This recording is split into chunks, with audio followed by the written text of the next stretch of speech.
Guys, so if you didn't hear today, Wizards of the Coast just released new Errata, which if you're unsure what Errata means, basically they changed some of the rules, mostly spells in this case, and some wording in some stat blocks. And they also officially announced the release date for the SRD 5.2. So I'm going to go over the articles that they wrote on that, and I'm going to give you some updates on the channel as well. I took a little hiatus for a while, but I'm back. All right, so Errata and Sage Advice, what's next for the new core rules? So not only do we have new Errata, but they basically talk about how they're going to be adding Sage Advice back. If you guys don't know what Sage Advice is, it used to be a thing they would come out with every once in a while that would basically give usually Jeremy Crawford's recommendation on how certain things work in the game, and not necessarily changing the wording like Errata, but just like being like, hey, this is how I think this works, or this is officially how this works. And even though Jeremy Crawford is leaving the company, someone else will take his place, and I'm really excited and interested to see what that looks like going forward. They said that the new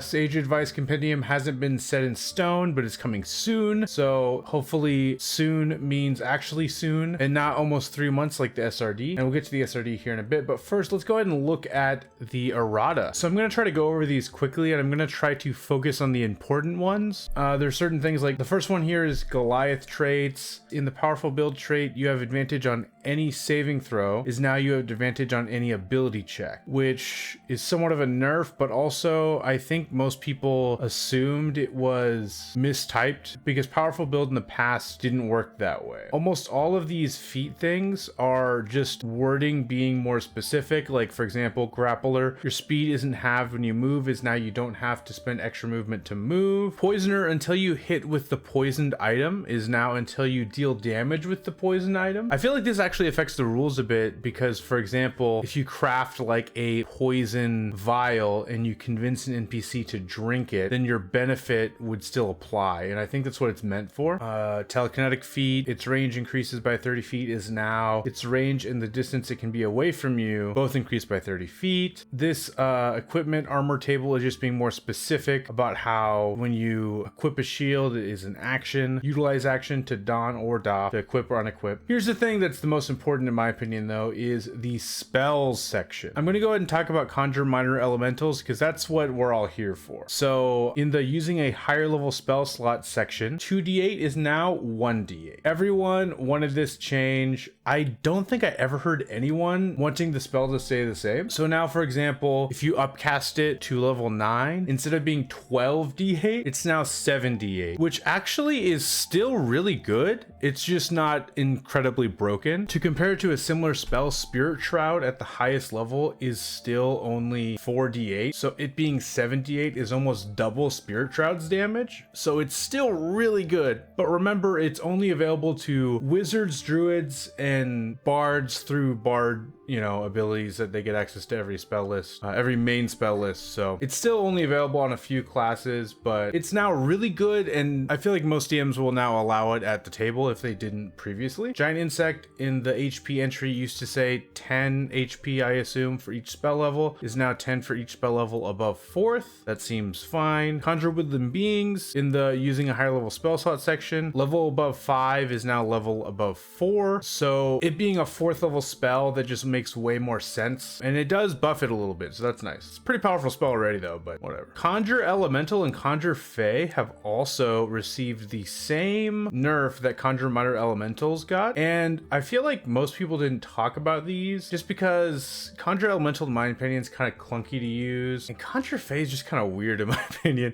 Either way though, I think this is fine. I don't think they really needed it though. I think it was mostly just Conjure Minor Elementals that needed the nerf. And now I would like to talk about all of the wild shape changing spells. They've all gotten the exact same change, but I'll give an example with Polymorph because that's the shape changing spell that most people are familiar with. So in the second paragraph of the spell's description, the following sentence has been added after the first. These temporary hit points vanish if any remain when the spell ends. A lot of you who aren't in the mid-max space probably are like, okay, why does that matter? I'll explain. So how the old Polymorph spell worked is you would turn into the animal that you polymorph into, and you would basically get the stat block of that animal, of that beast, and then when you got to 0 hit points of that beast, you would revert back to your normal form. How all of these spells have changed is you receive temporary hit points equal to the creature's HP. But a lot of people in the min-max community found it odd that there wasn't any specific written rule that said that the temporary hit points went away if you lost concentration on the spell. Now it specifically says that. So if you cast Polymorph on yourself and you turn into a giant ape, and let's say you get hit, you lose concentration, not only will you revert back to your normal form, you will also lose all those temporary hit points if you have any left. Armor of Agathis, though, was surprisingly not changed. So if you want to do the interaction where you cast Armor of Agathis on yourself, let's say at level 5, where you get 25 temp HP, Armor of Agathis being non-concentration means that this HP only goes away if you lose them. In the normal way, you would lose HP or temp HP. But then let's say you cast Polymorph on yourself, then you essentially get to keep the effects of Armor of Agathis with when someone hits you, you deal 25 damage to them, but you now have the temporary hit points of the creature you polymorphed into. That interaction still works. It's just as soon as you drop concentration, it all goes away. So it's a risky but rewarding playstyle, in my opinion. It'd be better if the person that casts Polymorph is a spellcaster in the back and you're a melee warlock in the front that has been polymorphed after you cast Armor of Agathis. Anyway, let's move on. For rules glossary, in the grappling section, skipping a grapple is now ending a grapple, which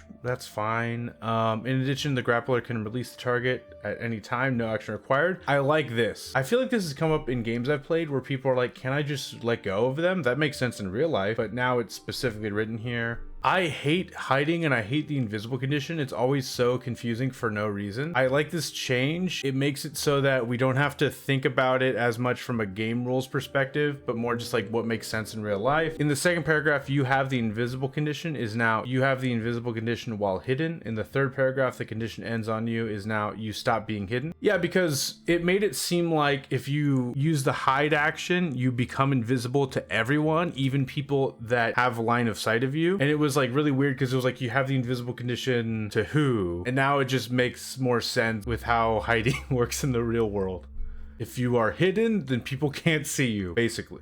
We got some Dungeon Master's Guide stuff. I haven't really read these sections, and there's a lot more to go over, so this seems not super important in my opinion. So let's move on to the Monster Manual. So they've done some wording changes for spellcasting. When it says 1 day, it now says 1 day each, and the main reason why they did that, in my opinion, is you look here at the Ancient Red Dragon stat block, they get multiple different spells. Like right here, it says 1 day, Fireball, Scrying. It could be misinterpreted if they didn't have the each, that you have to pick between one of these. Now it's very clear. You get 1 Fireball and you get 1 Scry. They did some HP changes. They did AC changes. They made the Ancient White Dragon Charisma higher. I read through all of this, and the one that I think is worth talking about that I found very interesting is a lot of creatures that have a Great Club now have a Stone Club. In my opinion, why I think they did that, I feel like some players might have tried to loot a Great Club and tried to have it be like the same damage type as the creature that you used it with, but maybe I'm wrong. I don't know. I don't really think it's a big deal, but I just found it interesting. So every entry of Great Club is now Stone Club. This Ice Devil one is interesting. Senses blind sight up to 120 feet, passive perception 17, was blind sight 60 feet, unimpeded by magical darkness, dark vision 120 feet, passive perception 17. So I think the reason why they added this is if you have blind sight, you can see through magical darkness, and I feel like that's more obvious to people than they thought when they originally made the stat block, because darkness, if you can't see because of magical darkness, it's because you have the blinded condition, and this makes it so that even if you have the blind condition or in darkness, you can see something that has the invisible condition. So basically they don't need to have that extra line in there, so that makes sense. Kraken, apparently it used to say fling large creature, and now it says large or smaller creature. So if you're medium or smaller,